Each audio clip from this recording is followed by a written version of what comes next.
रहिवासी नाम है। कर्म राज्य व्यापार पिता आकाश जा गगन। खंग अर्थात आकाश जैसी उच्चता।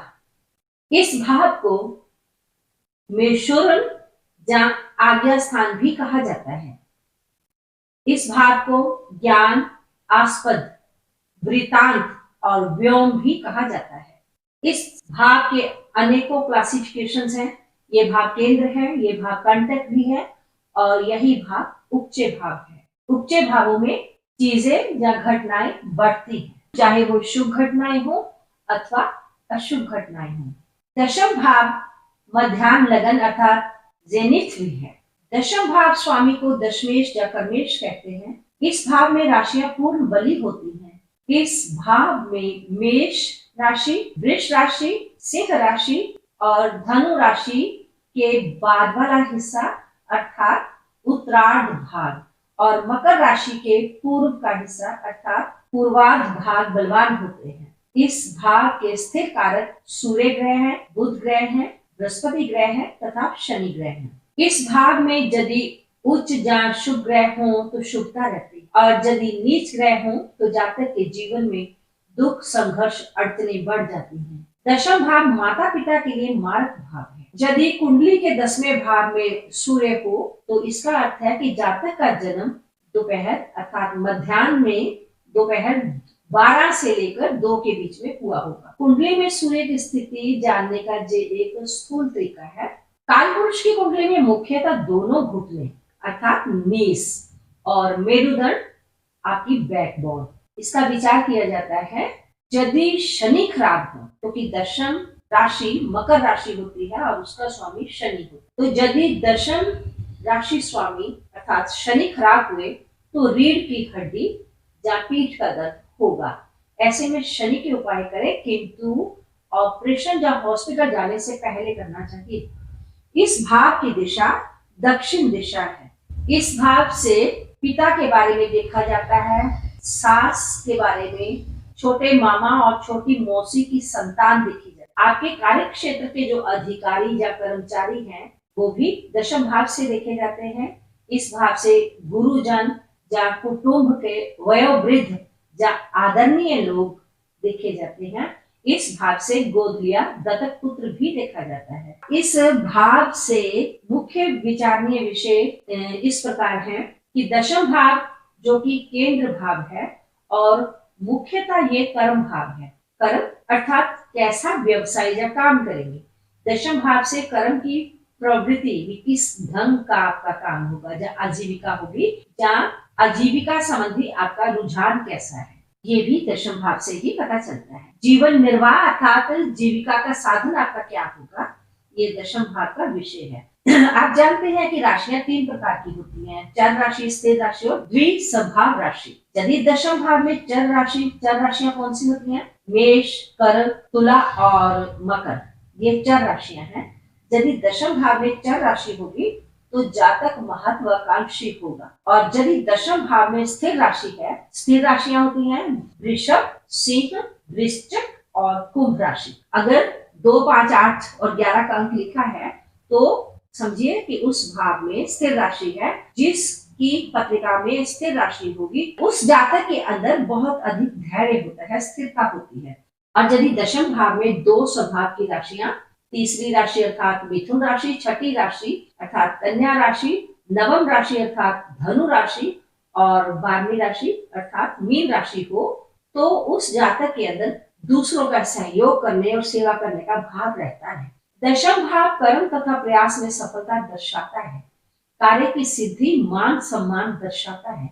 इस भाव से पिता का सुख, पिता का धन, पिता पक्ष के जो कुटुंबी जन हैं वो देखे जाते हैं। ये भाव राज्य प्रभुता का, राज्य की प्रतिष्ठा का और अधिकारों की पुष्टि करता है। मोहर लगाना किसी चीज पर अर्थात अनुमोदन या स्वीकृति का अधिकार, दोषी को दंड देने का अधिकार या दोषी को सुधारने की क्षमता जिसमें होती है, अर्थात आपकी कार पर जो झंडा लगता है ना, या फिर चुनाव जीतना, नियंत्रण या नियमन की योग्यता होना, ये दशम भाव दिखाता है।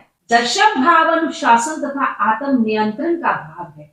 दूसरों पर शासन करने उन पर हुक्म चलाने की प्रवृत्ति अथवा ऐसा विद्वान व नीति कुशल जो दूसरों को आज्ञा देने का अधिकार पाए, जैसे कि न्यायाधीश या मुख्य नियंत्रक। दशम भाव का मुख्यतः संबंध अधिकार तथा राज्य से होता है। राज्य सम्मान या सरकार से मान्यता प्राप्ति होना, हुकूमत के बारे में आज्ञा या पद प्राप्ति, पद की उन्नति होना, नेतृत्व, सरकार, सरकारी कामकाज, चुनाव तथा मुकदमे का विचार भी दशम भाव से होता है। जल पूर्ति के साधन जैसे जलाशय, नलकूप, नल जल का संभालना, डैम इत्यादि, उसकी व्यवस्था करना, ये दशम भाव से विचार किया जाता है। वर्षा या सूखा, कृषि, आकाशीय वृतांत, यज्ञ आदि धार्मिक उत्सव तथा मंगल समारोह, ये भी दशम भाव से देखे जाते हैं। सिद्ध यंत्र, गंडा तावीज, मंत्र आदि का विचार भी दशम भाव से किया जाता है, क्योंकि नवम भाव से द्वितीय होने के कारण देवगण, मंत्र सिद्धि, मंत्र बल से कार्य सिद्धि व सफलता दशम भाव के विचारणीय विषय है। इस भाव से आत्मविश्वास का ज्ञान किया जाता है।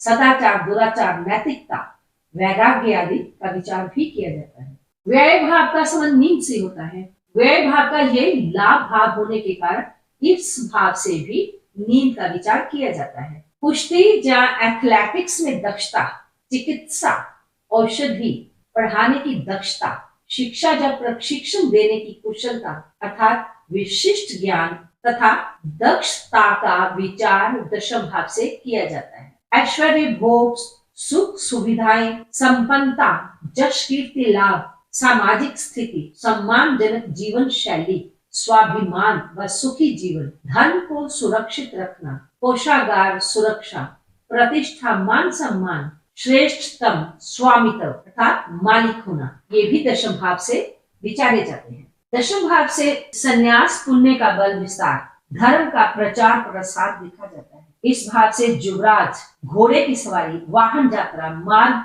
पथ अर्थात सही रास्ता देखा जाता है। ये भाव प्रवास और पर्यटन का भी है। इस भाव से विदेश यात्रा, हवाई जहाज, क्योंकि आकाशीय खगोल की व्याख्या ये भाव करता है, इसलिए विदेश यात्रा का संबंध इस भाव से है। जब हम अपने कारोबार या नौकरी के कारण विदेश जाते हैं तब। विद्वानों का मत है कि दशम भाव दशमेश तथा राज्य कारक सूर्य, यदि ये तीनों पीड़ित हों तो मनुष्य अपमान, असफलता तथा अपजश पाता है। इसके विपरीत दशमेश का बली होना जातक को जश कीर्ति देता है। तो निष्कर्ष क्या निकला? निष्कर्ष ये निकला कि कर्म, आजीविका, पिता का धन, पत्नी की माता व मामा की संतान को दर्शाता है। कुंडली के एकादश भाव के लिए दशम भाव व्यय स्थान बनता है, इसलिए दशम भाव लाभ के लिए हानि का स्थान बनेगा, व्यय भाव के लिए लाभ स्थान बनेगा। अन्य शब्दों में लोभ और स्वार्थवश किए गए दुष्कर्म मान की हानि और विपत्ति को बढ़ाते हैं। इसके विपरीत सदाचार, सत्कर्म, मान सम्मान का वैभव स्थान तथा दान, परोपकार का लाभ स्थान बन जाते हैं। ये भाव द्वितीय या कुटुंब भाव का भाग्य स्थान है। ये भाव द्वितीय या कुटुंब भाव का भाग्य स्थान है। चौथे भाव का ये सप्तम भाव है। चौथा भाव मन की सुख शांति का होता है। मन की सुख शांति के लिए लोक कल्याण की भावना से किया गया सत्कर्म परम आवश्यक है। पंचम भाव मित्र, संतान व मनोरंजन के लिए होता है। पंचम भाव से दशम भाव छठा भाव बनेगा। छठा भाव हम जानते हैं कि स्पर्धा और संघर्ष का होता है। इसी तरह सप्तम भाव अर्थात पत्नी का ये सुख स्थान बनेगा। अष्टम भाव से तीसरा स्थान होने के कारण ये भाव अष्टम के लिए पराक्रम भाव है। ध्यान रहे, कर्म वही श्रेष्ठ कहलाएगा जिससे जीवन साथी का सुख बढ़े।